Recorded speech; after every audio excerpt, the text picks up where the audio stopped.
আসসালামু আলাইকুম। আজকের ভিডিওতে সেফটি বা নিরাপত্তা সম্পর্কিত 10টি গুরুত্বপূর্ণ প্রশ্ন ও উত্তর নিয়ে কথা বলবো। সম্মানিত ভিউয়ার্স, যেহেতু সময়ের থেকে জীবনের মূল্য অনেক বেশি, সেহেতু সেফটি পুরোপুরি মেনটেন করতে হবে। ইংরেজিতে একটি প্রবাদ আছে, সেফটি ফার্স্ট ওয়ার্ক লাস্ট।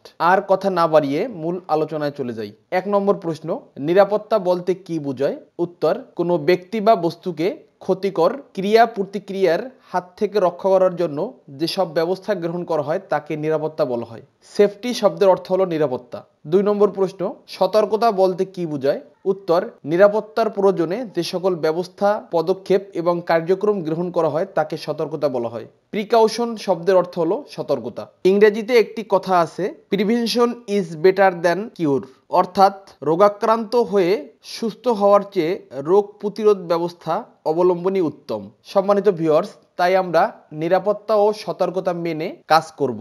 3 নম্বর প্রশ্ন, বৈদ্যুতিক নিরাপত্তা বিধি বলতে কি বোঝায়? উত্তর, বৈদ্যুতিক কাজের ও কর্মীর নিরাপত্তার জন্য যেসব বিধি বা নিয়ম মেনে চলার বাধ্যবাধকতা আছে তাকে নিরাপত্তা বিধি বলা হয়। 4 নম্বর প্রশ্ন, বৈদ্যুতিক কাজের নিরাপত্তা বিধিসমূহ কি কি? উত্তর, বৈদ্যুতিক কাজের সময় নিরাপত্তামূলক পোশাক পরিধান করা, কাজের সময় সঠিক টুলস ব্যবহার করা, কাজের স্থান ও ব্যবহৃত টুলস গুছানো রাখা, দেয়াল ভাঙার কাজে সেফটি গগলস ব্যবহার করা, চালু লাইনে কাজ করার সময় রাবার গ্লোভস ও সেফটি শু ব্যবহার করা, সুইচ ও ফিউজ ফেস্তারে কানেকশন করা, সার্কিটে উপযুক্ত মানের ফিউজ এবং সঠিক মানের সুইচ ব্যবহার করা। 5 নম্বর প্রশ্ন, সেফটি ইকুইপমেন্ট বা পিপিই বলতে কি বোঝায়? উত্তর, নিরাপত্তার প্রয়োজনে যে সকল মালামাল ব্যবহার করা হয় তাকে সেফটি ইকুইপমেন্ট বা পিপিই বলা হয়। 6 নম্বর প্রশ্ন, পিপিই এর পুনরূপ কি? উত্তর, পার্সোনাল প্রোটেক্টিভ ইকুইপমেন্ট।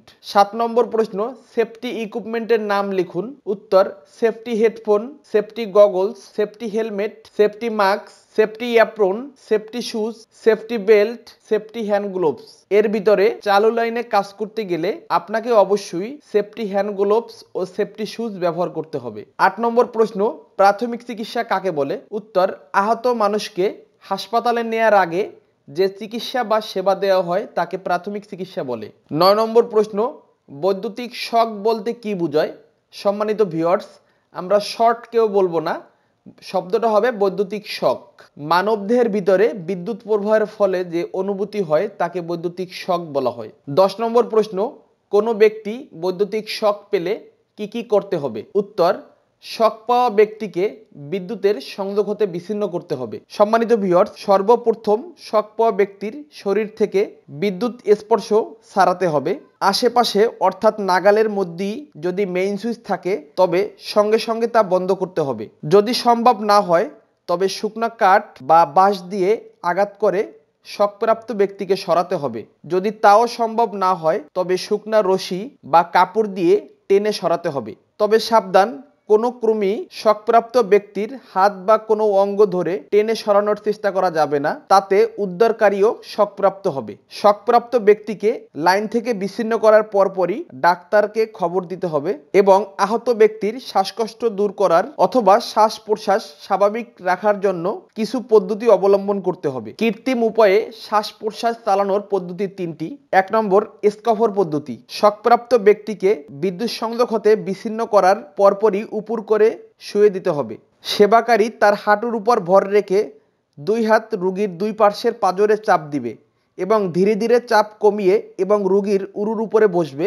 আবার হাঁটুর উপর ভর রেখে 2 হাত রোগীর পাঁজরে ধীরে ধীরে চাপ দিবে। এতে রোগীর ফুসফুস হতে শ্বাস বের হয়ে যাবে এবং চাপ কমাতে থাকবে। তখন ফুসফুসের ভিতর বাতাস ঢুকে যাবে। এই প্রক্রিয়া মিনিটে অন্তত 15 বার করতে হবে, যতক্ষণ পর্যন্ত না ডাক্তার উপস্থিত হন অথবা রোগীর শ্বাসকার্য শুরু হয়। রোগীর শ্বাসকার্য শুরু হলেও এই প্রক্রিয়া সঙ্গে সঙ্গে বন্ধ করা যাবে না, আরো কিছুক্ষণ চালাতে হবে। কৃত্রিম উপায়ে শ্বাস প্রশ্বাস চালানোর 2 নম্বর পদ্ধতি হলো নেলসন পদ্ধতি।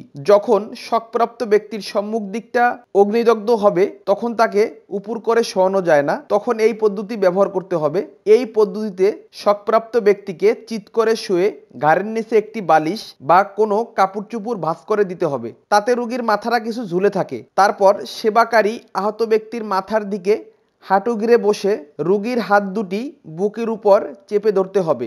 2 সেকেন্ড কনইতে অনুভূমিক চাপ দিয়ে রোগীর বাহু দুটিকে তার দিকে বহির্মুখী করে তুলে বা হাঁটুর দুপাশে সোজা করে টেনে ধরতে হবে। ফলে রোগীর ফুসফুস সম্প্রসারিত হয়ে বাতাস ভিতরে ঢুকবে এবং রোগীর বাহু দুটিকে একইভাবে আস্তে আস্তে আগের অবস্থায় আনতে হবে এবং বুকের উপর চাপ দিয়ে ধরতে হবে।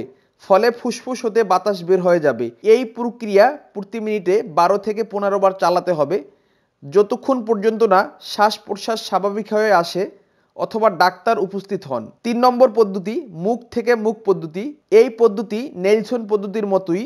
এতে আহত ব্যক্তির ঘাড় সহ পিঠের নিচে বালিশ কিংবা কাপড় চোপড় ভাঁজ করে দিতে হবে, যাতে রোগীর বুকটা উঁচু হয় এবং মাথাটা ঝুলে থাকে। সেবাকারী এক হাতের বৃদ্ধাঙ্গুলি রোগীর নিচের পাটি দাঁতের উপর বসিয়ে রোগীর মুখ হা করে ধরবে এবং অন্য হাত দিয়ে রোগীর নাক চেপে ধরবে। এরপরে সেবাকারী নিজে দম নিয়ে রোগীর মুখে মুখ লাগিয়ে সে দম ছাড়বে। এতে শকপ্রাপ্ত ব্যক্তির বুকের প্রসারতা বৃদ্ধি পাবে। তারপর মুখ ছেড়ে দিতেই রোগীর ভিতর হতে বাতাস বের হয়ে আসবে। এই প্রক্রিয়া মিনিটে অন্ততপক্ষে 12 বার করতে হবে। তবে রোগীর যদি টিবি বা অন্য কোনো সংক্রামক ব্যাধি না থাকে তবে এই প্রক্রিয়া চালানো যাবে। টিবি বা অন্য কোনো সংক্রামক ব্যাধি থাকলে এই মুখ থেকে মুখ পদ্ধতি অবলম্বন করা যাবে না। সম্মানিত ভিউয়ার্স, আপনি যদি আমার চ্যানেলে নতুন হয়ে থাকেন চ্যানেলটি সাবস্ক্রাইব করে পাশে থাকবেন। পরবর্তীতে কোন টপিকসের উপরে ভিডিও করলে আপনাদের সুবিধা হবে কমেন্ট বক্সে অবশ্যই লিখবেন।